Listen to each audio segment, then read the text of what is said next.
नमस्कार विद्यार्थियों, हमारी भारतीय इतिहास की सीरीज चल रही थी। उसमें हमने एक वीडियो सिंधु घाटी सभ्यता का पहले ही बना लिया। उसके बाद दो जो वीडियो है वो वैदिक संस्कृति के हमने बना लिए। आज वैदिक संस्कृति जो है उसका हमारा जो वीडियो होगा वो 3 होगा।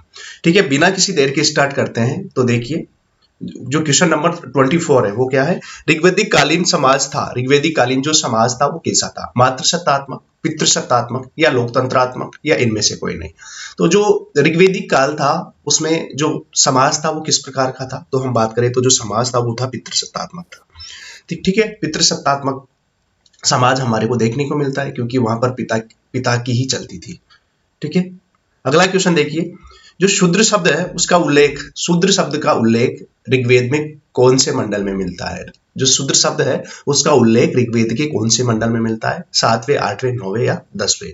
तो जो सही आंसर है वो है 10वें मंडल में शूद्र शब्द का हमें उल्लेख मिलता है। अगला क्वेश्चन देखिए, निम्नलिखित में से सुमेलित नहीं है, कौन सा असुमेलित है? कौन सा असुमेलित है? या असुमेलित कर लीजिए, कौन सा असुमेलित है? ब्राह्मण मुख से, क्षत्रिय भुजा से, वैश्य धड़ से, शूद्र कानू से। तो हमारे को असत्य कथन का चयन करना है। तो देखिए, जो शूद्र है वो कानू से ना होके किससे माना गया है? शूद्र को पेरू से उत्पत्ति मानी गई है। शूद्र की जो शूद्र की उत्पत्ति है वो किससे मानी गई है? पेरू से मानी गई है। तो इसमें लास्ट वाला गलत हो जाता है और ये जो ऑप्शन है वो सही हो जाता है आपके शूद्र। इसकी उत्पत्ति है वो कहां से मानी है? पेरू से मानी है। अगला क्वेश्चन देखिए, जो ऋग्वैदिक काल है, जो ऋग्वैदिक काल है उसमें वर्ण व्यवस्था थी। जो वर्ण व्यवस्था थी वो किसके बेस पे थी? जन्म के आधार पे थी, कर्म के आधार पे थी, दोनों के आधार पे थी या इनमें से कोई नहीं? तो देखिए, जो ऋग्वैदिक काल था उसमें जो वर्ण व्यवस्था थी वो कर्म के आधार पे थी।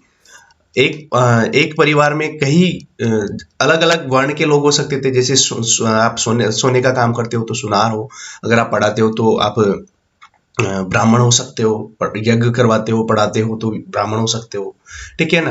तो जो व्यवस्था थी ऋग्वैदिक काल में वो किस पे आधारित थी? वर्ण व्यवस्था, कर्म के आधार पे थी। देखिए, निम्नलिखित में से असत्य कथन का हमें चयन करना है। ऋग्वेद में लड़की की विदाई के समय दिए गए उपहार वहतु कहलाते थे। दूसरा पॉइंट देखिए, ऋग्वेद में पुनर्विवाह तथा नियोग प्रथा प्रचलित थी। पुनर्विवाह तथा नियोग प्रथा दोनों प्रचलित थी। जो लड़कियां आजीवन शिक्षा प्राप्त करती थी उन्हें ब्रह्मवादिनी, तथा जो लड़कियां लंबी अवधि तक विवाह नहीं करती थी या अविवाहित रहती थी उन्हें अमाजु कहा है। ऋग्वेद में प्रदा प्रथा का प्रचलन था। तो जो असत्य कथन का चयन करना है, तो इसमें जो असत्य है वो लास्ट वाला आ जाता है क्योंकि ऋग्वेद में जो प्रदा प्रथा है उसका प्रचलन नहीं था। ठीक है, देखिए, ये जो नियोग है, नियोग प्रथा है ना, इसमें क्या होता है कि अगर किसी स्त्री को बच्चा वगैरह पैदा नहीं हो रहा है तो वो किसी दूसरे व्यक्ति के साथ भी शारीरिक संबंध बना सकती थी, उसे नियोग प्रथा कहा जाता है। ठीक है, अगला देखिए, सोम रस जो था वो कहां से प्राप्त किया जाता था? जो सोम रस है वो कहां से प्राप्त किया जाता था? मुंजवंत पर्वत से, विंध्याचल पर्वत से, सह्याद्री से या नीलगिरी से?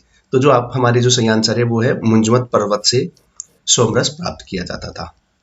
अगला दीजिए, देखिए, अगन्य शब्द किसके लिए प्रयुक्त हुआ है? जो अगन्य शब्द है वो किसके लिए प्रयुक्त हुआ है?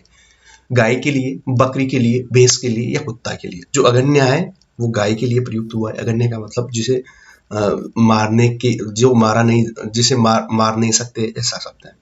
ठीक है, अगला देखिए, ऋग्वेद के कौन से मंडल में सोम की स्तुति मिलती है? ऋग्वेद का जो कौन सा मंडल है उसमें हमें सोम की स्तुति देखने को मिलती है? 6, 5, 7 या 9? तो जो सही आंसर है वो ऋग्वेद के 9वें मंडल में हमें सोम की स्तुति देखने को मिलती है। अगला देखिए, जो निवी वस्त्र था वो कहाँ पे पहना जाता था? जो निवी वस्त्र है वो कहाँ पे पहना जाता था? कमर के नीचे, कमर के ऊपर, सिर पर या चेहरे को ढकने के लिए? तो देखिए, जो निवी वस्त्र था वो कमर के नीचे पहना जाता था। ठीक है, अगला देखिए, ऋग्वेद में वक्ता किसे कहा गया है? ऋग्वेद जो है उसमें वक्ता किसे कहा गया है? बढ़ई को, सुनार को, लोहार को या नाई को? तो जो सही आंसर है हमारे वह नाई को वक्ता कहा गया है। ठीक है, अगला क्वेश्चन देखिए, ऋग्वेद में उर्वरा तथा क्षेत्र किसे कहा गया है? चारा भूमि को, बंजर भूमि को, कृषि योग्य भूमि को या पड़ती भूमि को? तो जो सही आंसर है वो हमारे हैं कृषि योग्य जो भूमि है, कृषि योग्य भूमि को क्या कहा गया है? उर्वरा तथा क्षेत्र कहा गया है। तो आज के हमारे क्वेश्चन यहीं पे हम खत्म करेंगे।